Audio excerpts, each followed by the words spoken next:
અહીંયા બેઠેલા સમાજની દરેક વ્યક્તિને મારે એક ખાસ ટકોર કરવી છે કે તમે આ સમાજના હો તો આ સમાજ માટેના તમને જો લાભ મળતા હોય તો એ સમાજ માટેની ફરજો તમારે ચૂકવી ન જોઈએ.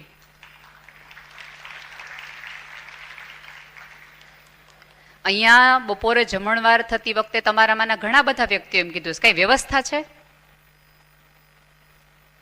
ભાત થોડાક કાચા છે હતા નહીં. એક્ઝામ્પલ આપું છું. આ કેટલી મોડું થઈ ગયું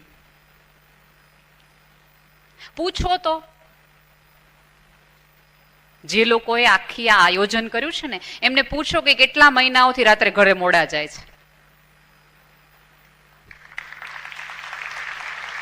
એમને પૂછો કે આ એક બેનર બનાવવામાં રસવાઈ દીર્ઘઈની ભૂલ, નેહલબેન ને રૂપાળા લાગવા જોઈએ, દીપકભાઈ પાછા સારા લાગવા જોઈએ, વાલી સંમેલન દેખાવું જોઈએ, ટ્રસ્ટનું નામ આવવું જોઈએ, એ બધું એક બેનર બનાવવામાં એમને કેટલી મહેનત પડી છે.